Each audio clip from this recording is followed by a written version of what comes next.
Guys, आप सभी देख रहे हैं द ब्लॉग। आज हमारे दिन की शुरुआत होती है सुबह के 4 बजे उठने के साथ। तो सुबह के 4 बजे हम लोग उठ कहाँ गए?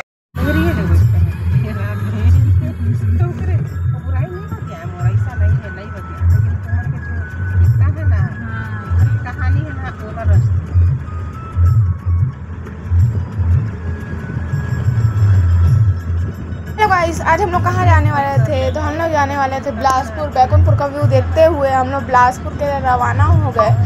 और हम लोग सो के उठे तो पता चला कि हम लोग तो अभी बैकुंठपुर में ही हैं। और उसके बाद हम लोग बैकुंठपुर का व्यू देखते देखते बिलासपुर पहुँच ही गए। व्यू देखते देखते तो आप लोग बिलासपुर गए या नहीं कहीं कमेंट में ज़रूर बताएं।